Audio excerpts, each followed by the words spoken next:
അപ്പുറത്തിരിക്കുന്ന ആളുകളും അങ്ങനെ തന്നെയാണ്. ഈ ആയത്തിന്റെ ശൈലി നോക്കൂ നിങ്ങൾ. ഈ ഖുർആനിലെ ഈ ആയത്തിൽ അല്ലാഹു തആല ആദ്യം പറയുന്നത് യഹബു ലിമൻ യശാഉ ഇനാസാ, അവൻ ഉദ്ദേശിക്കുന്ന ആളുകൾക്ക് അവൻ പെൺകുഞ്ഞുങ്ങളെ നൽകുന്നു. വയഹബു ലിമൻ യശാഉ ദുകൂർ, അല്ലാഹു ഉദ്ദേശിക്കുന്ന ആളുകൾക്ക് അവൻ ആൺകുട്ടികളെ നൽകുന്നു. ഔ യുസവ്വിജുഹും ദുക്റാനം വഇനാസാ, ചില ആളുകൾക്ക് അല്ലാഹു ആൺകുട്ടികളെയും പെൺകുട്ടികളെയും ഇടകലർത്തി നൽകുകയാണ്. വയജ്അലു മൻ യശാഉ അഖീമാ, ചില ആളുകൾക്ക് അല്ലാഹു സന്താനോൽപാദനത്തിനുള്ള ആ ഒരു കഴിവിനെ തന്നെ അല്ലാഹു നൽകുന്നില്ല. കല്യാണം കഴിഞ്ഞിട്ടുണ്ടാവും, പക്ഷേ മക്കളെ നൽകുന്നില്ല. ചിലപ്പോ ആണിനാവാം പെണ്ണിനാകാം, എല്ലാം അല്ലാഹുവിന്റെ തീരുമാനമാണ്. മക്കൾ അല്ലാഹു നൽകുന്ന റിസ്ഖാണ്. നമുക്ക് ഭാവിയിൽ നൽകപ്പെടേണ്ട റിസ്ഖുകൾ അല്ലാഹു നിശ്ചയിച്ചിരിക്കുന്നതും ആ സന്താനങ്ങളിലൂടെ തന്നെയാണ്. അതുകൊണ്ടാണ് അല്ലാഹുവിനോട് സ്വാലിഹീങ്ങളായ സന്താനങ്ങളെ തേടുന്നു പറഞ്ഞത്. എല്ലാം ഹലാലായത്, എല്ലാം സ്വാലിഹത്തായത്, എല്ലാം ഉദാത്തമായത്, ഒരു കലർപ്പോ ഒരു കറയോ ഒരു കളങ്കമോ ഭൗതിക ലോകത്തുള്ള ഒരു റിസ്ഖിലും നമ്മളാരും ആഗ്രഹിക്കരുത് എന്ന് മാത്രമല്ല, റസ്സാഖാണ് അല്ലാഹു തആല, റാസിഖാണ് അല്ലാഹു തആല. എല്ലാം നൽകാൻ കഴിയുന്നവനാണ് എൻ്റെ നാഥൻ. എനിക്കവൻ നൽകേണ്ടത് തമ്പുരാനെ നാളെ എനിക്ക് സ്വർഗം ലഭ്യമാകാനുള്ള മാർഗത്തിലാവണം, അതിനാവശ്യമായ പശ്ചാത്തലത്തിലാവണം. അതിനാണ് അല്ലാഹുവിനോട്, റസ്സാഖായ അല്ലാഹുവിനോട് എല്ലാവർക്കും ഭക്ഷണം നൽകാൻ കഴിയുന്ന, എല്ലാവർക്കും വിഭവങ്ങൾ നൽകാൻ കഴിയുന്ന, എല്ലാവർക്കും ഭൗതികമായ എല്ലാം നൽകാൻ കഴിയുന്ന ദുൽ ഖുവ്വത്തിൽ മതീൻ, അതിനാവശ്യമായ ശക്തിയും ദാർഢ്യതയും ഉള്ളവനാണ് അല്ലാഹു തആല. നമ്മളിപ്പോ ഒരു മഹല്ലിൽ ജോലി ചെയ്യാണ്, നമ്മൾ തന്നെ പറയും ഞങ്ങളുടെ ഭക്ഷണമാണ് അവർ കഴിക്കുന്നത്, ഞങ്ങൾ ഭക്ഷണം കൊടുക്കുന്ന കുട്ടികളാണ്. പറയുന്നതിൽ തെറ്റായിട്ടല്ല. ഉസ്താദുമാരോട് പറയും നമ്മളുടെ ഭക്ഷണം കഴിച്ച് നാട്ടുകാരുടെ ഭക്ഷണം കഴിച്ച്, പദത്തിൽ തെറ്റില്ല, ആശയത്തിലും തെറ്റില്ല. ഒരു കടയിൽ ജോലി ചെയ്യുന്ന ഒരാൾ, എന്റെ മുതലാളി എനിക്ക് ഭക്ഷണം തരുന്ന ആളാണ്, എനിക്ക് അന്നദാതാവാണ്. അങ്ങനെ നമ്മൾ നോക്കുമ്പോ എല്ലാറ്റിനും അങ്ങനെ ഓരോ ഈ ഭൗതിക ലോകത്ത് അതിനാവശ്യമായ മാനദണ്ഡങ്ങളെ അല്ലാഹു തആല നിശ്ചയിച്ചിട്ടുണ്ട്. പക്ഷേ അതിനെല്ലാം അടിസ്ഥാനം, ഇതിന്റെ എല്ലാം ഉത്ഭവം, അതിനാവശ്യമായ ശക്തിയും കഴിവും തന്റെ ഇടവും നൽകുന്നയാൾ ആഫ്രിക്കയിലുള്ള ആളുകളുടെ വിഭവങ്ങളല്ല കേരളത്തിലുള്ളവർ കഴിക്കുന്നത്. ആ അളവിലല്ല നമ്മൾ കഴിക്കുന്നത്. ഞാൻ കഴിക്കുന്ന ഭക്ഷണത്തിന്റെ അളവിലാവുകയില്ല മറ്റൊരാൾ കഴിക്കുന്നത്. നിങ്ങൾ നോക്കൂ, നമ്മുടെ നാഥൻ ഓരോരുത്തർക്കും ആവശ്യമായ അളവിൽ, ഓരോരുത്തർക്കും ആവശ്യമായ ഭക്ഷണത്തിന്റെ രൂപത്തിൽ, വ്യത്യസ്തങ്ങളായ രൂപത്തിൽ റഹ്മാനായ അല്ലാഹ് എല്ലാറ്റിനെയും അവൻ ക്രമീകരിച്ചിരിക്കുകയാണ്. അതുകൊണ്ട് നമ്മളത് ഹലാലായത് നേടിയെടുക്കേണ്ടത് അല്ലാഹുവിൽ നിന്നാണ്, റബ്ബിലേക്കാണ് സമർപ്പിക്കേണ്ടത്. ജോലിയില്ല, പ്രായമായി, അല്ലാഹുവാണ് നൽകുന്നവൻ. ഹദീസിൽ കാണാൻ കഴിയുമല്ലോ, നിങ്ങൾ രോഗിയായിരിക്കുന്ന ആളുകളെ, അല്ലെങ്കിൽ വാർദ്ധക്യത്തിലേക്ക് എത്തിയിരിക്കുന്ന ആളുകളെ ഭക്ഷണം കഴിക്കാനും വെള്ളം കുടിക്കാനും നിങ്ങൾ നിർബന്ധിക്കാൻ പാടില്ല. അയാൾ രോഗിയായി കിടക്കുകയാണ്, നമ്മൾ അയാളെ ഇങ്ങനെ നിരീക്ഷിക്കുകയാണ്. ഗുളിക കൊടുക്കുന്നുണ്ട്, മരുന്ന് കൊടുക്കുന്നുണ്ട്. നമ്മൾ അവരുടെ വായെ ഇങ്ങനെ തുറന്നു പിടിച്ച് അവരുടെ വായിലേക്ക് നമ്മൾ ഇങ്ങനെ ഭക്ഷണത്തിന്റെയോ കഞ്ഞിയുടെയോ ഒക്കെ ഭാഗങ്ങൾ ഇങ്ങനെ അവരെ പ്രയാസപ്പെടുത്തുന്ന രീതിയിൽ നമ്മൾ നൽകേണ്ട കാര്യമില്ല. ഹദീസിൽ കാണാം, നബി സല്ലല്ലാഹു അലൈഹി വസല്ലം തങ്ങൾ പറയുന്നുണ്ട്, നിങ്ങൾ അവരെ പ്രയാസപ്പെടുത്തരുത്, കാരണം അല്ലാഹുവാണ് അവർക്ക് ആവശ്യമായ റിസ്ക് നൽകുന്നയാൾ. നിങ്ങൾ കൊടുക്കാതെ, ഭക്ഷണം കൊടുക്കാതെ തന്നെ അവർക്ക് ജീവിക്കാൻ അല്ലാഹു അവസരം കൊടുക്കും. നിങ്ങൾ വെള്ളം കൊടുക്കാതെ തന്നെ ദിവസങ്ങളോളം കഴിഞ്ഞുകൂടാൻ ആവശ്യമായ സൗകര്യങ്ങൾ നൽകാൻ കഴിയുന്നവൻ അല്ലാഹുവാണ്. ഞാൻ എൻ്റെ പ്രിയപ്പെട്ട മുഅ്മിനീങ്ങളോട് ഈ സന്ദർഭത്തിൽ ഓർമ്മിപ്പിക്കുന്ന കാര്യം, നമ്മൾ ദുആ ചെയ്യാനിരിക്കുന്നവരാണല്ലോ. നമ്മളുടെ ദുആകളിൽ ഏറ്റവും പ്രധാനപ്പെട്ടത് ഈ ലോകത്ത് ജീവിക്കാൻ ആവശ്യമായ എന്തെല്ലാം ഉണ്ടോ അത് മുഴുവൻ നമുക്ക് നൽകേണ്ടവൻ അല്ലാഹുവാണ്, നൽകുന്നവൻ അല്ലാഹുവാണ്. അത് ഈമാനാണ്. അത് നമ്മളുടെ ഈമാനിന്റെ പ്രധാനപ്പെട്ട ഭാഗമാണ്. ഉമ്മമാരെ, നമ്മളുടെ മാത്രമല്ല, നമ്മളുടെ മക്കളുടെ, നമ്മളുടെ ഭർത്താവിന്റെ, നമ്മുടെ ഉപ്പയുടെ ആ ഒരു ഈമാൻ അല്ലാഹുവാണ് നൽകുന്നത് എന്ന ഈമാൻ ഒരിക്കലും നമ്മിൽ നിന്ന് ചോർന്നു പോകരുത്. യാ ഇബാദി, ഇവിടുന്ന് പറയുകയാണ് എന്റെ അടിമകളെ. ഒരു ഖുദ്സിയായ ഹദീസിൽ അല്ലാഹു തആല പറയുന്ന കാര്യമാണ്. ഖുദ്സിയായ ഹദീസ് എന്ന് പറഞ്ഞാൽ ഖുർആനിൽ ആ വചനം ഉണ്ടാവുകയില്ല. എന്നാൽ നബി സല്ലല്ലാഹു അലൈഹി വസല്ലമ തങ്ങളിലൂടെ അല്ലാഹു ആ കാര്യം നമ്മെ അറിയിക്കുകയാണ്. യാ ഇബാദി, എന്റെ അടിമകളെ, കുല്ലുകും ജാഇഉൻ, നിങ്ങളെല്ലാവരും വിശന്നവരാണ്. ഇല്ലാ മൻ അത്അംതുഹു, ഞാൻ ഭക്ഷണം കൊടുത്തവരൊഴികെ. അതുകൊണ്ട് ഫസ്തതുഇമൂനി, നിങ്ങൾ എന്നോട് ഭക്ഷണം തേടിക്കോ. നിങ്ങൾ വിചാരിക്കും എനിക്ക് വലിയ ശമ്പളമുണ്ടല്ലോ, എന്റെ ബാങ്ക് അക്കൗണ്ടിൽ പണമുണ്ടല്ലോ, ഞാൻ ഉദ്ദേശിക്കുന്ന ആഹാരം മുഴുവൻ വാങ്ങാനുള്ള മാർക്കറ്റുകൾ ലഭ്യമാണല്ലോ, പോകാനുള്ള സൗകര്യമുണ്ടല്ലോ, പാചകം ചെയ്യാനുള്ള സന്ദർഭങ്ങളുണ്ടല്ലോ. പക്ഷേ റബ്ബങ്ങ് തീരുമാനിച്ചാൽ, അല്ലാഹു അങ്ങ് നിശ്ചയിച്ചാൽ, പടച്ച തമ്പുരാൻ നിന്റെ തൊണ്ടക്കൊരു പ്രയാസം നിശ്ചയിച്ചാൽ, നിന്റെ വയറിനൊരു ബുദ്ധിമുട്ടുണ്ടാക്കിയാൽ, അല്ലെങ്കിൽ നിനക്കതിനോട് താല്പര്യക്കുറവുണ്ടാക്കിയാൽ, തീർന്നു മനുഷ്യ. അതുകൊണ്ട് ആ കാര്യത്തിൽ നിങ്ങൾ അല്ലാഹുവിനെ കൈവിടാൻ പാടില്ല. നിങ്ങൾ റബ്ബിനോട് നിരന്തരമായി ചോദിച്ചുകൊണ്ടേയിരിക്കണം. നിങ്ങളൊക്കെ നല്ല വസ്ത്രം ധരിക്കുന്നവരാണ്. അല്ലാഹു തആല പറയുകയാണ്, നിങ്ങൾക്കാർക്കും വസ്ത്രങ്ങളില്ലാതെ നിങ്ങളെല്ലാവരും യഥാർത്ഥത്തിൽ നഗ്നരാണ്. കുല്ലുക്കും ആരിൻ, അതുകൊണ്ട് നിങ്ങൾ എന്നോട് വസ്ത്രം തേടിക്കോളൂ. ഞാൻ നിങ്ങളോട് ഓർമ്മപ്പെടുത്തുന്നത്, മുഅ്മിനീങ്ങളെ, നമ്മളുടെ ഈമാനിന്റെ ഏറ്റവും ശക്തമായ പ്രതിഫലനം ഉണ്ടാകേണ്ടത് ഈ പറയപ്പെട്ട കാര്യങ്ങളിലും കൂടിയാണ്. ഇത് അല്ലാഹുവിനുള്ള വലിയ ഇബാദത്തിന്റെ ഭാഗമാണ്. ഇന്നല്ലാഹ യബ്സുത്തുർ റിസ്ഖ ലിമൻ യശാഉ വയഖ്ദിർ. വളരെ ഗൗരവത്തോടെ ചിന്തിക്കേണ്ട കാര്യമാണ്. ഈ കാര്യത്തിലൊക്കെ നമ്മളുടെ ഇബാദത്തും നമ്മളുടെ തഖ്വയും ചോർന്നു പോയേക്കാം. നിശ്ചയമായും അല്ലാഹുവാണ് റിസ്ഖിനെ വിശാലമാക്കുന്നവൻ. അള്ളാന്റെ നിയന്ത്രണവും റബ്ബിന്റെ തീരുമാനവുമാണ്. നമ്മളുടെ കഴിവുകൊണ്ട് കിട്ടിക്കൊള്ളുന്നില്ല. നമ്മൾ വലിയ ബുദ്ധിമാനായതുകൊണ്ടോ ശക്തിയുള്ള ആളായതുകൊണ്ടോ നമുക്കെല്ലാറ്റിനുമുള്ള തന്ത്രങ്ങൾ ആവിഷ്കരിക്കാൻ കഴിയുന്നത് കൊണ്ടോ നമുക്ക് അല്ലാഹു റബ്ബുൽ ഇസ്സത്ത് ഒരു പക്ഷേ നമ്മൾ മനസ്സിൽ കാണുന്ന ആ ഒരു വിശാലത കിട്ടിക്കൊള്ളുന്നില്ല. പക്ഷേ നഫ്സ് ഉണ്ടായാൽ അതിനേക്കാളും വലിയ റബ്ബിൽ നിന്ന് നേടിയെടുക്കാൻ കഴിയുന്ന മറ്റൊന്നുമില്ല. ഞാൻ പറയുന്ന കാര്യങ്ങൾ മനസ്സിലാക്കണം. എന്താ പറഞ്ഞത്? നമ്മൾ മനസ്സിൽ ഇങ്ങനെ കാണും, ഓ ഞാൻ അത്ര വലിയ സൗകര്യമുള്ള ആളായിട്ട്, അല്ലെങ്കിൽ ഇത്ര വലിയ ശക്തിയുള്ള ആളായിട്ട്, ചെറുപ്പക്കാരനായിട്ട് എനിക്കെന്ത് കാര്യം? എന്റെ കൂടെ ബെഞ്ചിൽ പഠിച്ചവനാണല്ലോ അയാള്. ബെഞ്ചിൽ പഠിച്ചവനെ പറ്റി അവനെ വലിയ വീട് വെച്ചിരിക്കുന്നു. ചിലപ്പോൾ ബാപ്പാരും നമ്മളുടെ ഉമ്മമാര് രക്ഷിതാക്കളൊക്കെ ചിലപ്പോൾ മക്കളോടും കൂടെ അങ്ങനെ പറയും, നിന്റെ കൂടെ പഠിച്ച ആളല്ലേ, നീയും അവന് ഒന്നിച്ച് വിദേശത്ത് പോയ ആളല്ലേ, കണ്ടില്ല അവന് വലിയ വീട്, അവന് വലിയ കാറ്, അവന് വലിയ വാഹനങ്ങൾ. എന്നാ ഇവർക്ക് ഭക്ഷണം കഴിക്കാൻ കുറവുണ്ടോ? ഇവർക്ക് ദുനിയാവിലുള്ള സൗകര്യത്തിന് വല്ല കുറവുമുണ്ടോ?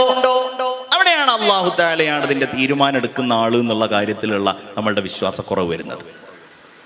സഹോദരിമാര് ചിന്തിക്കണം, ഖിയാമത്ത് നാളിന്റെ ഒരു അടയാളം കൂടിയാണ്. ഇങ്ങനെ പറഞ്ഞിട്ട് ഭർത്താക്കന്മാരെ പിതാക്കന്മാരെ പ്രയാസപ്പെടുത്തുന്ന ഖിയാമത്ത് നാളിന്റെ അടയാളമാണ്. ഹദീസിൽ കാണാൻ കഴിയും, ചില ആളുകള് ഇങ്ങനെയുള്ളവരുടെ വർത്തമാനങ്ങൾ കേട്ടിട്ട്, കണ്ടോ നിങ്ങളുടെ അയൽവാസി നിങ്ങളുടെ കൂടെ പഠിച്ച ആളല്ലേ, അവര് കാറ് വാങ്ങി, നിങ്ങളിങ്ങനെ നോക്കിക്കോ. ഹബീബ് പറയാണ്, അങ്ങനെ ചില ചെറുപ്പക്കാര് അല്ലെങ്കിൽ ചില മനുഷ്യന്മാര് പുരുഷന്മാര് ഈ ഉപദേശങ്ങൾ കേട്ടിട്ട് അങ്ങനെയുള്ള നാശങ്ങളിലേക്ക് പോവുകയും അവരുടെ ജീവിതത്തെ അത് നശിപ്പിക്കുകയും ചെയ്യുമെന്ന് ഹബീബായ മുഹമ്മദ് മുസ്തഫ സല്ലല്ലാഹു അലൈഹി വസല്ലം.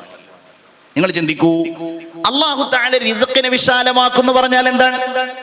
നമ്മളിപ്പോ ഒന്ന് ഉച്ച സമയത്ത് ഭക്ഷണം കഴിച്ചില്ലേ, നമ്മൾ ഇന്ന് വൈകുന്നേര സമയത്ത് നമ്മളുടെ ചായ കുടിച്ചില്ലേ, ഇപ്പൊ രാത്രി ഇനി ഭക്ഷണം കഴിച്ചവർ അല്ലെങ്കിൽ കഴിക്കാൻ ഉദ്ദേശിക്കുന്ന ആളുകൾ ഉണ്ടാവുമല്ലോ. നിങ്ങൾ ചിന്തിച്ചു നോക്കൂ, ആ ഭക്ഷണത്തിലേക്ക് നമ്മൾ എത്തുന്നു, ആ ഭക്ഷണം നമ്മുടെ മുമ്പിൽ എത്തുന്നു, നമ്മളുടെ വയറ് നിറയുന്നു, നമുക്കാവശ്യമായത് അല്ലാഹു റബ്ബുൽ ഇസ്സത്ത് മനസ്സംതൃപ്തമാകുന്ന രീതിയിൽ നൽകുന്നു. എവിടുന്നാ ഭക്ഷണം കിട്ടുക? ആ ഒരു പ്രയാസം ആർക്കെങ്കിലും വരുന്നുണ്ടോ? അങ്ങനെ പ്രയാസം ഉണ്ടാകുന്ന സമയമാണ്, സാഹചര്യമാണ്. അതിനെ കുടുസാക്കുന്നവൻ അല്ലാഹുവാണ്.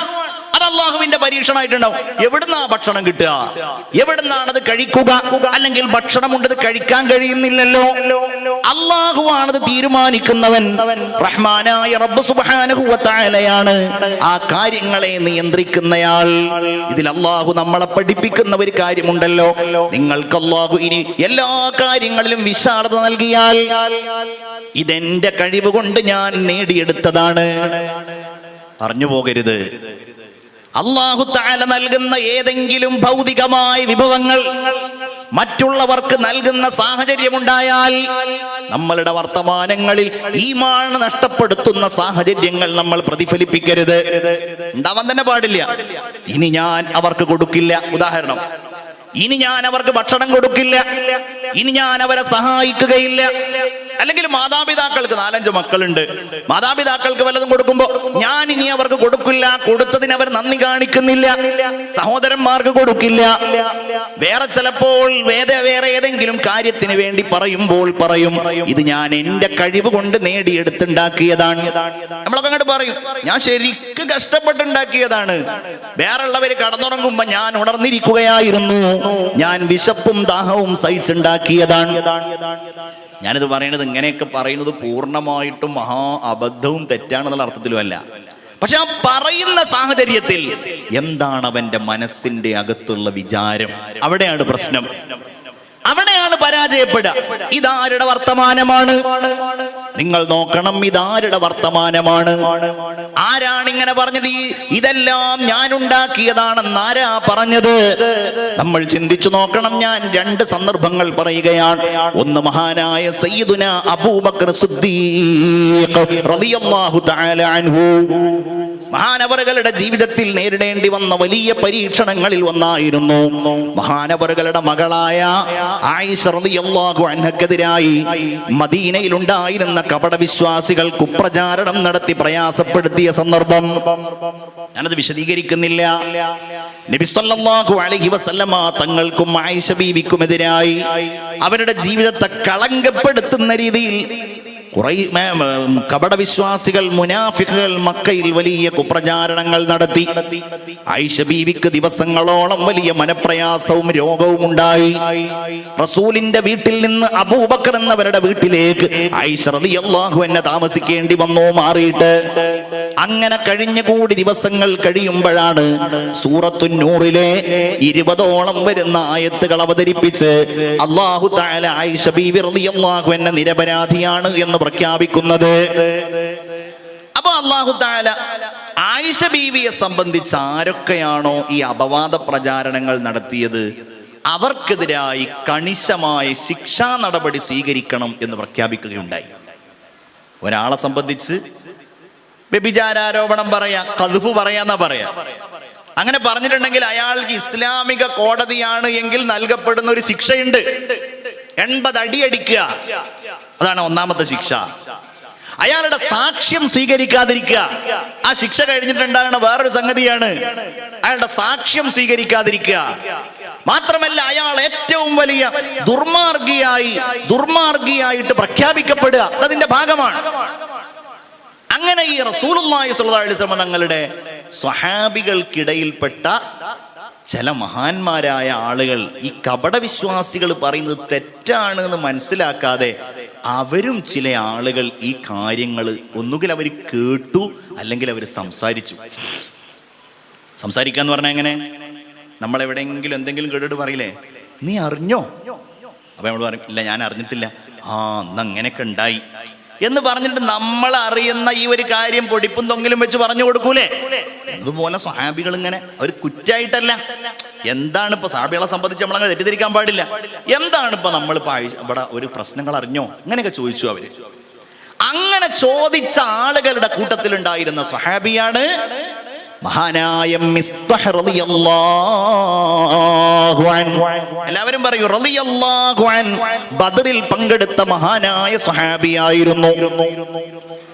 ആയിഷ ബീവി റളിയല്ലാഹു അൻഹയെ സംബന്ധിച്ച് അനാവശ്യം പറഞ്ഞിട്ടില്ല, ഹറാമായതൊന്നും പറഞ്ഞിട്ടില്ല. ആരോടൊക്കെയോ ഈ കാര്യത്തെ സംബന്ധിച്ച് അന്വേഷിക്കുകയും സംഭാഷണത്തിൽ അത് പറയുകയും ചെയ്തു. ഒരു മുഅ്മിനായ ആണിനെ കുറിച്ചോ പെണ്ണിനെ കുറിച്ചോ അങ്ങനെ ഒരു വാചകം പറയാൻ ഒരാൾക്കും അവകാശമില്ല. നമ്മൾ ഇന്നത്തെ കാലത്ത് അത് വേറൊരു വിഷയമാണ്. ഈമാൻ പൊളിഞ്ഞു പോകും, അമലുകൾ മുഴുവൻ പൊളിഞ്ഞു പോകും. ഇവിടെ വെച്ചുകൊണ്ട് നമുക്ക് ഇസ്ലാമിന്റെ കോടതിയിലുള്ള നടപടികൾ സ്വീകരിക്കേണ്ട കാര്യമുണ്ടാവുകയില്ല. അള്ളാഹുവിന്റെ അടുക്കലെത്തിയാൽ അവർക്ക് കഠോരമായ വേദനാജനകമായ ശിക്ഷയുണ്ട് എന്ന് ഖുർആൻ പ്രഖ്യാപിച്ചിട്ടുണ്ട്. അങ്ങനെ മിസ്തഹ് റളിയല്ലാഹു അൻഹു ഈ വിഷയത്തിൽ ഇടപെട്ടിട്ടുണ്ട് എന്നുള്ള വിവരം അറിഞ്ഞു, ശിക്ഷ നടപ്പിലാക്കി. ഈ മിസ്തഹ് എന്നവരുടെ പ്രത്യേകത എന്താണെന്നറിയോ? അബൂബക്കർ റളിയല്ലാഹു അൻഹുവിന്റെ വീട്ടിൽ നിന്നാണ് അവർ ഭക്ഷണം കഴിച്ചിരുന്നത്. നമ്മളുടെ അബൂബക്കർ റളിയല്ലാഹു അൻഹുവിന്റെ ഒരു ബന്ധു കൂടിയാണ്, അമ്മായിയുടെയോ മറ്റോ മകനും കൂടിയാണ്. അതുകൊണ്ട് മദീനയിൽ ആ വീട്ടിൽ വന്നിട്ടാണ് ഭക്ഷണം കഴിക്കുക. സൗകര്യങ്ങളൊക്കെ സിദ്ദീഖ് എന്നവർ ചെയ്തു കൊടുക്കുന്നതാണ്. അപ്പൊ സിദ്ദീഖ് ഈ വിവരം അറിഞ്ഞപ്പോ, അബൂബക്കർ വളരെ നിർമ്മലനാണ്, വളരെ നൈർമല്യമുള്ള ദയയുള്ളയാളാണ്. എന്റെ മകൾക്കെതിരായി ഇങ്ങനെ ഒരു ആരോപണത്തിന്റെ ഏതോ ഭാഗത്തുകൂടെ എന്നാലും മിസ്തഹ് പോയല്ലോ എന്ന വേദനയിൽ സിദ്ദീഖ് എന്നവർ പറഞ്ഞു, ഇനി ഞാൻ അദ്ദേഹത്തിന് ഭക്ഷണം കൊടുക്കുകയില്ല, ഇനി മിസ്തഹിന് എന്റെ വീട്ടിൽ നിന്ന് ഞാൻ ഒന്നും കൊടുക്കുകയില്ല, ഉറപ്പ് ഞാനൊന്നും കൊടുക്കൂല. അങ്ങനെ നമ്മളും പറയില്ല ഇടക്ക്, ഇനി എന്റെ വീട്ടിൽ കൊണ്ട് വരണ്ട, ഇനി അവന് ഞാനൊന്നും കൊടുക്കൂല. ഞാനിത് പറയണത് എന്തിനാണ്? എന്തെങ്കിലും അങ്ങനെയൊക്കെ പറഞ്ഞവരുണ്ടെങ്കിൽ, പറഞ്ഞു പോയവരുണ്ടെങ്കിൽ, സിദ്ദീഖ് എന്നവരും അങ്ങനെ പറഞ്ഞിട്ടുണ്ടെന്ന് സമാധാനിക്കാനല്ല, പിന്നെ സിദ്ദീഖ് എന്നവരോട് അല്ലാഹു തആല അത് മാറ്റാൻ പറഞ്ഞു. അങ്ങനെ പറയരുത് എന്ന് പറഞ്ഞു. തരുന്നവൻ അല്ലാഹുവാണ്. അല്ലാഹു തആല സൂറത്തുൻ നൂറിന്റെ ഒരു ഭാഗത്ത് പ്രഖ്യാപിക്കുകയാണ്, വലാ യഅ്തലി ഉലുൽ ഫദ്ലി മിൻകും വസ്സഅഹ. നിങ്ങളിൽ നിന്ന് അല്ലാഹു ഔദാര്യം നൽകിയവരും സമ്പന്നത നൽകിയ ആളുകളും ഒരിക്കലും സത്യം ചെയ്തു പറയാൻ പാടില്ല. എന്തു പറയാൻ പാടില്ല? ഞങ്ങളിനി ഒന്നും കൊടുക്കുകയില്ല എന്ന് പറയാൻ പാടില്ല. അയ്യോത്തു, അവർ ഞങ്ങളിനി ഒന്നും കൊടുക്കൂല എന്ന് വരൊരിക്കലും സത്യം ചെയ്ത് പറയാൻ പാടില്ല. അപ്പൊ നിങ്ങളെ പറ്റിയിട്ട് ഇങ്ങനെ പറഞ്ഞല്ലോ, നിങ്ങളുടെ മകളെ പറ്റി ഇങ്ങനെ പറഞ്ഞല്ലോ, അതിനെന്താ പരിഹാരം? ഫല്യഅഫൂ വല്യസ്ഫഹൂ. അവര് മാപ്പ് കൊടുക്കട്ടെ, അവര് വിട്ടുവീഴ്ച ചെയ്യട്ടെ. അള്ളാഹു ചോദിക്കുകയാണ്, ഇങ്ങനെ ചെയ്യുമ്പോ അവരുടെ ദോഷങ്ങൾ മുഴുവൻ അള്ളാഹു പൊറുക്കുന്നതല്ലേ അവരിഷ്ടപ്പെടുന്നത്? ഈ മഹാനായ സിദ്ദീഖ് റളിയല്ലാഹു അൻഹു ഈ വചനമിറങ്ങിയപ്പോ ഉറക്കെ വിളിച്ചു പറഞ്ഞു, നബിയേ, അള്ളാഹു എന്റെ ദോഷം പൊറുക്കുന്നതാണ് എനിക്കിഷ്ടം. അത് പറയുക മാത്രമല്ല, മുമ്പ് മിസ്തഹിന് നൽകിയിരുന്നതിനേക്കാൾ വലിയ ആനുകൂല്യങ്ങൾ മഹാനായ സിദ്ദീഖ് റളിയല്ലാഹു അൻഹു മഹാനായ മിസ്തഹ് റളിയല്ലാഹു അൻഹുവിന് നൽകി എന്നും പിന്നീട് ചരിത്രത്തിൽ നമുക്ക് കാണുവാൻ കഴിയും. അള്ളാഹു നമുക്കൊക്കെ ഈമാൻ നൽകട്ടെ. എല്ലാവരും ആമീൻ പറയും. അള്ളാഹു നമുക്ക് നാഫിയായ ഇൽമിനെ നൽകട്ടെ. മനസ്സിലൊക്കെ, നമ്മളുടെയൊക്കെ ജീവിതത്തിലും മനസ്സിലൊക്കെ വരുന്ന ഇങ്ങനെയുള്ള ദുഷ്ടാട്യങ്ങളെ, ദുഷ്ചിന്തകളെ, അഹംഭാവങ്ങളെ അള്ളാഹുവേ ഞങ്ങളുടെ കൽബിൽ നിന്ന് നീ ഇറക്കി കളയണേ തമ്പുരാനെ. ആമീന യാ റബ്ബൽ ആലമീൻ. നിങ്ങളുടെ അടുക്കലേക്ക് ബക്കറ്റുമായിട്ട് നമ്മളുടെ സംഘാടകരാരാണ് വരുന്നുണ്ടെന്നാണ് പറഞ്ഞത്. എവിടെ ബക്കറ്റുകാരൻ? എവിടെ? ഞാൻ തന്നെ പതുക്കെ ഒന്ന് തുടങ്ങാം. സമുദ്രക്കാണോ വരുന്നത്? മൂപ്പനാണ് നമ്മളെ ഭക്ഷണം കഴിക്കാൻ കൊണ്ടുപോയ ആൾ. ബിസ്മില്ലാഹിർ റഹ്മാനിർ റഹീം.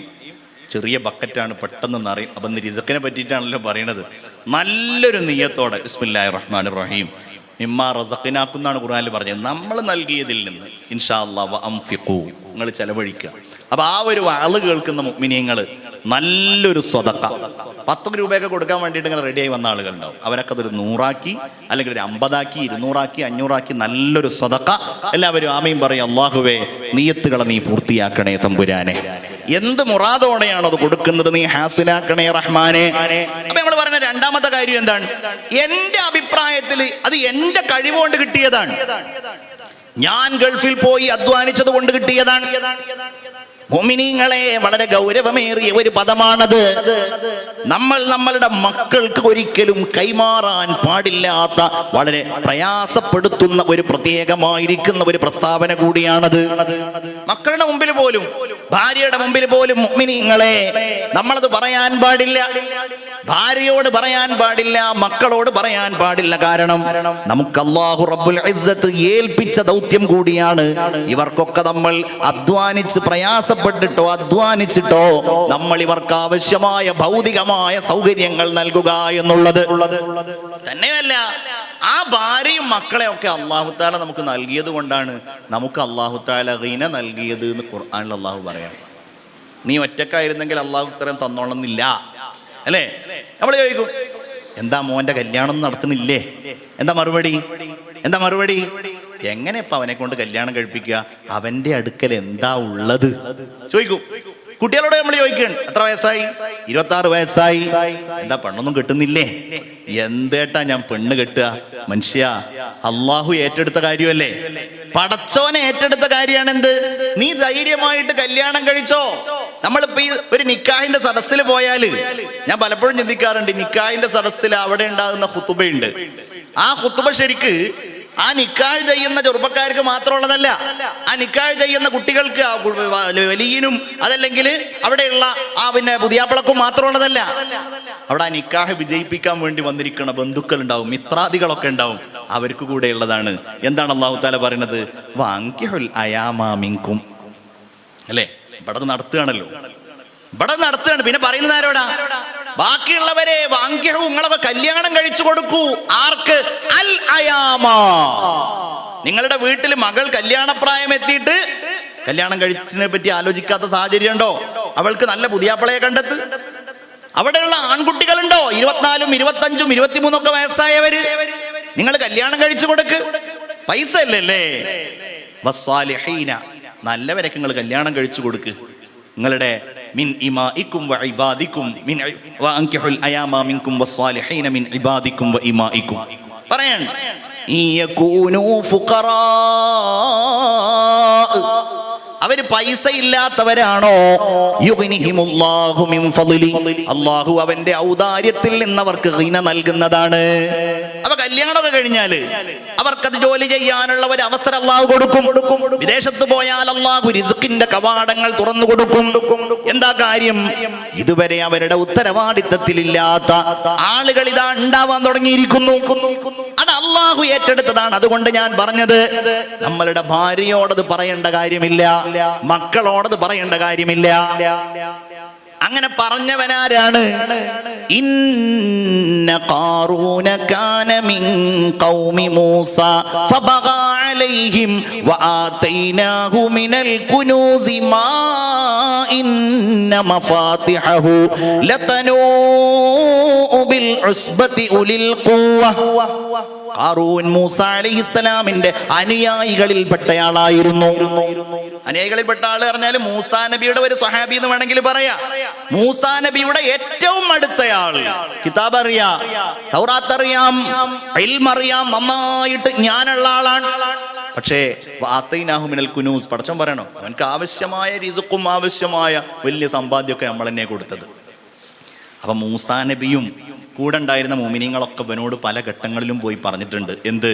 അള്ളാഹ് നിനക്ക് തന്ന ഔദാര്യല്ലേ, നീ അതിൽ നിന്ന് അള്ളാഹുവിന്റെ മാർഗത്തിൽ ചെലവഴിക്കേണ്ടത് കൊടുക്ക്. നീ അള്ളാഹുവിന്റെ മാർഗത്തിൽ ചെലവഴിക്കേണ്ടത് കൊടുക്കുന്ന പറഞ്ഞ എന്താ? നിങ്ങൾക്ക് ഭാര്യ, മക്കള്, നിങ്ങളുടെ ജീവിത പശ്ചാത്തലം അത് മാത്രമല്ല മുഅ്മിനേ. നമ്മൾ പറയും കുറെ കാര്യങ്ങൾ സുന്നത്താണല്ലോ. ആ സുന്നത്ത് പലതും നിർബന്ധത്തിന് സമാനമായ സുന്നത്തുകളാകും. പള്ളി നിലനിർത്തുക, ദീനിന്റെ ചലനങ്ങൾ നിലനിർത്തുക, ദീനിന്റെ പുരോഗതികൾക്ക് വേണ്ടിയിട്ട് സഹായിക്കുക, സാമ്പത്തികമായ പിൻബലവും പിന്തുണയും ഇത്തരം കാര്യങ്ങൾക്ക് നൽകുക. നിങ്ങളുടെ ചുറ്റുപാടുകളിലുള്ള പാവപ്പെട്ടവരുണ്ടാകും, യതീമുകൾ ഉണ്ടാകും, അതുപോലെ വീടില്ലാത്തവരുണ്ടാകും. ഇതിൽ പലതും നമ്മളിതൊക്കെ എന്റെ വക സ്വതക്കയാണല്ലോ. ആ സ്വതക്കകൾ പലതും നിർബന്ധമായും നമ്മൾ ചെയ്യേണ്ടതിന്റെ പരിധിയിലെത്തിയിട്ടുണ്ടാവും. സാഹചര്യങ്ങൾക്കനുസരിച്ച് ഒക്കെ മാറും. അപ്പൊ ഖാറൂനോട് പറയാണ്, പടച്ചോന് കൊടുക്കാനുള്ളത് കൊടുക്കടോ. പറഞ്ഞ മറുപടി എന്താ? ഖാല ഇന്നമാ ഊതീതുഹു അലാ ഇൽമിൻ ഇൻദീ, എന്റെ പരിജ്ഞാനം കൊണ്ട് ഞാൻ നേടിയെടുത്തതല്ലയോ ഇവ. എങ്ങനെയാ ഞാൻ പടച്ചോന് കൊടുക്കുക? അങ്ങനെ കൊടുക്കാൻ എന്നെ കൊണ്ട് കഴിയില്ല. ഞാൻ നിങ്ങളോട് ഓർമ്മപ്പെടുത്തുന്നു, ജീവിതത്തിൽ നമ്മൾ തൊഴിലാളികളോട് ഇത് പറയുമ്പോ, നമ്മളുടെ ഭാര്യയോട് ഇത് പറയേണ്ടി വരുമ്പോ, അതല്ലെങ്കിൽ നമ്മളുടെ വേണ്ടപ്പെട്ടവരോട് ഏതെങ്കിലും ഒരൊറ്റ തവണ നമ്മൾ ഈ ഒരു സ്വഭാവത്തിൽ വർത്തമാനം പറഞ്ഞാൽ, മുഅ്മിനേ, ഖാറൂനിന് അല്ലാഹു തആല കൊടുത്ത ശിക്ഷ എന്താണ്? ഫഖസഫ്നാ ബിഹി വബിദാരിഹിൽ അർള്, അവനെയും അവന്റെ ആ വീടിനെയും അവന്റെ ആ കൊട്ടാരത്തെയും ഭൂമിയിലേക്ക് നാം അങ്ങാഴ്ത്തിക്കളഞ്ഞു. ഈജിപ്തിൽ പോയാൽ അവിടെയുണ്ട് ഖാറൂൻ ലേക്ക് എന്ന് പറഞ്ഞിട്ട് വലിയൊരു തടാകമുണ്ട്. അതിന്റെ പേര് ഖാറൂൻ ലേക്ക് എന്നാണ്. അപ്പൊ ഖാറൂനിന്റെ കൊട്ടാരവും അവന്റെ വാസസ്ഥലവും സമ്പത്തും എല്ലാം കൂടെ നിന്നിരുന്ന സ്ഥലം അതാണെന്നാണ് പറയപ്പെടുന്നത്. അവിടെ അങ്ങനെ മുങ്ങി. അല്ലാഹു പറയാണ്, ഇങ്ങനെ മുങ്ങിയില്ലേ, നമ്മൾ അവനോട് താഴ്ത്തിക്കളഞ്ഞില്ലേ. തിൽക്കദ്ദാറുൽ ആഖിറ, പരലോകത്തെ സ്വർഗമാകുന്ന വീട്, നജ്അലുഹാ, അത് നാം നൽകുന്നത്, ലില്ലദീന ലാ യുരീദൂന ഉലുവൻ ഫിൽ അർളി വലാ ഫസാദാ, ഈ ഭൂമിയിൽ അഹംഭാവം ആഗ്രഹിക്കാത്തവർക്കാണ്, ഈ ഭൂമിയിൽ കുഴപ്പം ഉദ്ദേശിക്കാത്തവർക്കാണ്. വൽ ആഖിബത്തു ലിൽ മുത്തഖീൻ, അന്തിമ വിജയം മുഅ്മിനീങ്ങൾക്കാണ്, മുത്തഖീങ്ങൾക്കാണ്. മുഅ്മിനെ പരിശുദ്ധ ഖുർആൻ പറയുകയാണ്, വലാ തഖ്തുലൂ ഔലാദകും ഖശ്യത ഇംലാഖ്, ദാരിദ്ര്യം ഭയന്നുകൊണ്ട് ഒരിക്കലും നിങ്ങൾ നിങ്ങളുടെ കുഞ്ഞുങ്ങളെ കൊല്ലാൻ പാടില്ല. ഇത് വളരെ ഗൗരവമാണ്. എന്താണ് അറബികളുടെ സ്വഭാവം? എന്തായിരുന്നു? അറബികളിൽ ഉണ്ടായിരുന്ന ഒരു വിഭാഗം, അത് അറബികളിൽ മാത്രമല്ല, മക്കൾ വേണ്ടാന്ന് തീരുമാനിക്കുക. ഞാനിപ്പോൾ അതിൻ്റെ ആധുനിക ചികിത്സാ രീതികളിലേക്കും ആധുനിക സമൂഹത്തിലുള്ള അവസ്ഥകളിലേക്കൊന്നും ഞാൻ കിടക്കണില്ല. ദാരിദ്ര്യത്തെ ഭയന്നുകൊണ്ട് 5 കുട്ടികൾ ഉണ്ടായപ്പോൾ ആകെ പ്രശ്നമാണല്ലോ. അള്ളാഹു പറയാണ്, നഹ്നു നർസുഖുഹും വഇയ്യാകും, നിങ്ങൾക്ക് ഓൽക്കൊക്കെ ഉള്ളത് കൊടുക്കുന്നത് നമ്മളാണ്. നിങ്ങൾ എന്തിനാണ് പേടിക്കുന്നത്? നിങ്ങൾ അവരെ അത്തരം കാര്യം പറഞ്ഞ് ആ മക്കളെ നിങ്ങൾ വേണ്ട, അല്ലെങ്കിൽ അവരെ നിങ്ങൾ കൊല്ലാൻ തീരുമാനിച്ചാൽ, ഇന്ന ഖത്ലഹും കാന ഖിത്അൻ കബീറാ, നിശ്ചയമായും അവരെ വധിക്കുന്നത് മഹാപാപമാണ് എന്നാണ് അല്ലാഹു റബ്ബുൽ ഇസ്സത്ത് പറയുന്നത്. എന്റെ പ്രിയപ്പെട്ട മുഅ്മിനീങ്ങളോടൊരു പ്രധാന കാര്യം ഞാൻ പറയുകയാണ്. അപ്പൊ ഞാൻ പറഞ്ഞല്ലോ, എല്ലാം അള്ളാഹു നൽകുന്ന റിസ്ഖാണ്. ഞാൻ നിങ്ങളോട് ഓർമ്മപ്പെടുത്തുന്നു, ഇതിൽ ഹറാമുകൾ കടരുകയേ അരുത്. ഇത് വളരെ ഗൗരവമാണെന്ന് മാത്രമല്ല, ഇസ്ലാം വന്നത് ഇത് പറയാനാണ്. ഇസ്ലാമിന്റെ അടിസ്ഥാനപരമായ പ്രഖ്യാപനങ്ങൾ, നിങ്ങൾ താമസിക്കുന്നിടം, നിങ്ങൾ സഞ്ചരിക്കുന്നിടം, നിങ്ങൾ കഴിക്കുന്ന ഭക്ഷണം, നിങ്ങൾ ഉടുക്കുന്ന വസ്ത്രം, ഇതൊക്കെ അള്ളാഹു നിങ്ങൾക്ക് അനുവദിച്ചത് മാത്രമേ പറ്റൂ. ഒരായത്തിൽ അള്ളാഹുവിന്റെ പരിശുദ്ധ ഖുർആനിലൂടെ അള്ളാഹു റബ്ബുൽ ഇസ്സത്ത് പറയുന്ന വചനം നബി സല്ലല്ലാഹു അലൈഹി വസല്ലമ തങ്ങൾ ഉദ്ധരിക്കുന്ന സമയത്ത് അവിടുന്ന് പറയുകയാണ്, ഇന്നല്ലാഹ ത്വയ്യിബുൻ, അള്ളാഹു ഏറ്റവും ഉത്തമനാണ്. ലാ യഖ്ബലു ഇല്ലാ ത്വയ്യിബാ, ഉദാത്തമായതല്ലാതെ ഉത്തമമായതല്ലാതെ അള്ളാഹു സ്വീകരിക്കുകയില്ല. എന്ന് പറഞ്ഞാൽ എന്താ?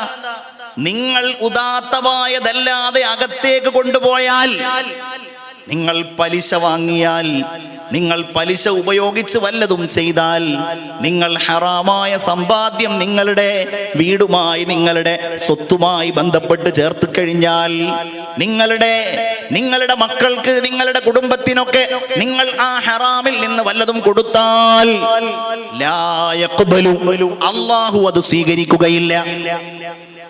ഭാര്യയ്ക്ക് ഭക്ഷണം കൊടുക്കണേ നല്ല കൂലി തരൂലേ? നിങ്ങളുടെ ഭാര്യയുടെ വായിലേക്ക് നിങ്ങൾ ഒരു ഉരുള ഭക്ഷണം വെച്ച് കൊടുക്കുമ്പോൾ നിങ്ങൾക്കതിന് അല്ലാഹു സ്വതക്കയുടെ കൂലി നൽകുമെന്ന് മുഹമ്മദ് മുസ്തഫ സ്വല്ലല്ലാഹു അലൈഹി വസല്ലം. ഒക്കെ ഇബാദത്താണ്. ഗൾഫ് പോകുന്നത്, സമ്പാദിക്കുന്നത്, ഉറക്കൊഴിക്കുന്നത്, ഹലാലായ ത്വയ്യിബായിരിക്കുന്നതിന് വേണ്ടിയുള്ള കസ്ബ്, അതിനു വേണ്ടിയുള്ള കഠിനാധ്വാനങ്ങളാ സമ്പാദനത്തിന് വേണ്ടിയുള്ള ശ്രമങ്ങൾ അള്ളാഹു കൂലി നൽകുന്ന ഏറ്റവും പ്രധാനപ്പെട്ട ഒരു സംഗതിയാണ്. അത് വളരെ രസകരമായ ഒരു ഇസ്ലാമിന്റെ തത്വമാണത്. ഒരാളിങ്ങനെ 5 നേരം പള്ളിയിലെ ഇബാദത്ത് ചെയ്ത് ഖുർആൻ ഓതി ഇങ്ങനെ കഴിയാണ്, ജമാഅത്തിനൊക്കെ പോകുന്നുണ്ട്. നമ്മളിങ്ങനെ കടയിലിന്റെ മുമ്പിലൂടെ ഇങ്ങനെ പോകുമ്പോൾ കച്ചവടക്കാരനുണ്ട് അവിടെ, മൂപ്പര് പലചരക്ക് കച്ചവടക്കാരനാ. മൂപ്പര് നമ്മൾ വരുന്ന സമയത്ത് കടയിൽ പൊതിഞ്ഞു കൊടുക്കുകയാണ്. ജമാഅത്തിന്റെ സമയമാകുമ്പോഴേക്കൊന്ന് വരുന്നു, പോകുന്നു. അത് കഴിഞ്ഞ് പിന്നെ നമ്മൾ അസറിന് ജമാഅത്തിന് നമ്മൾ 3 മണിക്ക് തന്നെ ചെല്ലുന്നു. ഇയാൾ ആ 3:40 ജമാഅത്താണെന്നുണ്ടെങ്കിൽ 3:39 മൂപ്പര് വരുന്നത്. ഉദാഹരണം പറയുകയാണെ, അയാള് നമ്മൾ ചെയ്യുന്ന അത്ര ഇബാദത്ത് അയാൾക്കില്ല. അയാളുടെ പണി എന്താ? കച്ചവടം ചെയ്യാണ്. അതല്ലെങ്കിൽ നിങ്ങൾ ഇങ്ങനെ പള്ളിയിലേക്ക് പോകുമ്പോൾ നിങ്ങളുടെ അടുക്കള ഒരു വാഴത്തോട്ടം ഉണ്ടെങ്കിൽ, വേറെ എന്തെങ്കിലും ഉണ്ടെങ്കിൽ, അവിടെ ഒരാളിങ്ങനെ കള്ളിമുണ്ടൊക്കെ എടുത്തിട്ട് അവിടെ ഇങ്ങനെ കൊത്തിക്കളക്കുന്നുണ്ട്. അയാൾ വാഴ കൃഷി ചെയ്യുകയാണ്, അയാൾ നെല്ല് കൃഷി ചെയ്യുകയാണ്. നമ്മളിങ്ങനെ നോക്കുമ്പോൾ ഈ ചങ്ങാതിക്ക് എന്താ ഈ കൃഷിയുടെ ഇടയിൽ എന്താ ലോഹനിസ്കരിക്കാൻ പള്ളിയിൽ വന്നൂടെ? എന്തോ മനുഷ്യനാണ് ഇയാള്. ഈ നിസ്കാരം ജമാഅത്തിൽ പങ്കെടുക്കാതെ അല്ലെങ്കിൽ ജമാഅത്തിൽ പങ്കെടുത്തിട്ട് അയാൾ പെട്ടെന്ന് പോകുകയാണല്ലോ. ഇങ്ങനെ നമ്മൾ അവരെ സംബന്ധിച്ച് നമുക്ക് വലിയ അഭിപ്രായം, ഞാനും പരേക്കാളും വലിയ ഇബാദത്തും നിസ്കാരവും, ഞാൻ പള്ളിയിലെ ഇമാമ്, ഞാൻ പള്ളിയിലെ മുദരിസ്. ഉദാഹരണം, ഞാൻ പള്ളിയുടെ എല്ലാ സമയത്തുമുള്ളയാൾ, ഇയാള് കൃഷിക്കാരനാണല്ലോ, കച്ചവടക്കാരനാണല്ലോ. ആഖിറത്തിലെത്തിയാൽ 5 നേരം പള്ളിയിലുണ്ടായിരുന്ന നീ ഒരു ഭാഗത്ത്, നിസ്കാരം, സുന്നത്ത് നിസ്കാരം, അതും ളുഹറിന്റെ സമയത്തുള്ള ഓരോ സുന്നത്തുകളും 2 ഉള്ളയിടത്ത് 4 ഉള്ളത്, അങ്ങനെ പൂർത്തിയാക്കി നിസ്കരിച്ച സുന്നത്തുകളൊക്കെ നിസ്കരിച്ച നീ, ഖുർആൻ ഓതിയ നീ ഒരു ഭാഗത്ത് നിൽക്കുമ്പോൾ നിനക്ക് കാണാൻ കഴിയും കൃഷിക്കാരൻ അള്ളാഹുവിന്റെ ദൂതന്മാരോടൊപ്പം നിൽക്കുന്നു, കച്ചവടക്കാരൻ അള്ളാഹുവിന്റെ രക്തസാക്ഷികളായ മുഅ്മിനീങ്ങളോടൊപ്പം നിൽക്കുന്നു. നബി പറഞ്ഞതാണ്, അത്താജിറുസ് സദൂഖുൽ അമീനു, വിശ്വസ്തനായ സത്യസന്ധനായ കച്ചവടക്കാരൻ. നാട്ടിലെ കച്ചവടക്കാരൻ മാത്രമല്ല, ഗൾഫ് പോയി കച്ചവടം ചെയ്താണ്, അല്ലെങ്കിൽ ഹൈദരാബാദ് പോയി കച്ചവടം ചെയ്താണ്. കച്ചവടമായിരുന്നു അയാളുടെ പണി. അങ്ങനെയാണ് അയാൾ അയാളുടെ കുടുംബം പുലർത്തിയത്. നിസ്കാരം ഒഴിവാക്കിയിട്ടില്ല, ഒരു ഹറാമോ കച്ചവടത്തിൽ ചെയ്തിട്ടില്ല. ആ കച്ചവടം കാരണത്താൽ അല്ലാഹു റബ്ബുൽ ഇസ്സത്തിന്റെ ബാധ്യതകളെ, അവനോടുള്ള ബാധ്യതകളെ അവൻ വിസ്മരിച്ചിട്ടില്ല. എന്താ പറഞ്ഞത്? നാളെ അവൻ ആഖിറത്തിൽ അല്ലാഹുവിന്റെ അടുക്കൽ ഒരുമിച്ച് കൂട്ടപ്പെടുന്നത് രക്തസാക്ഷികളോടൊപ്പമാ, അമ്പിയാക്കളോടൊപ്പമാ, സ്വാലിഹീങ്ങളോടൊപ്പമാണെന്ന് മുഹമ്മദ് മുസ്തഫ സല്ലല്ലാഹു അലൈഹി വസല്ലം. അപ്പൊ കച്ചവടക്കാരായിരിക്കുന്ന ആളുകൾ ഉണ്ടെങ്കിൽ ഒരു ആത്മവിശ്വാസത്തോടെ ജീവിക്കണം. കച്ചവടക്കാരായിരിക്കുന്ന ആളുകൾ മക്കളോ ഭർത്താക്കന്മാരൊക്കെ ഉണ്ടെന്നുണ്ടെങ്കിൽ ഓൽക്ക് വേണ്ടിയിട്ട് ബർക്കത്തിന് വേണ്ടി ദ്വാരക്കണം. പേടിക്കേണ്ട കാര്യമില്ല, സത്യസന്ധത പാലിക്കണം, ഹറാം പറ്റൂല എന്ന് മാത്രം. മഹാനായ നബിയുനാ മുഹമ്മദ് മുസ്തഫ സല്ലല്ലാഹു അലൈഹി വസല്ലം തങ്ങൾ മദീനയിലേക്ക് വന്നപ്പോൾ റസൂലിനെ എത്രത്തോളം പ്രോത്സാഹിപ്പിച്ചു നമ്മൾ ചിന്തിക്കേണ്ടത്. റസൂൽ തന്നെ വലിയൊരു കച്ചവടക്കാരനായിരുന്നില്ലേ, വലിയ ബിസിനസ്മാൻ ആയിരുന്നില്ലേ? നബി കച്ചവടത്തിന് പോയില്ലേ, ഖദീജ ബിയുടെ സാധനങ്ങളിൽ കച്ചവടത്തിന് പോയില്ലേ?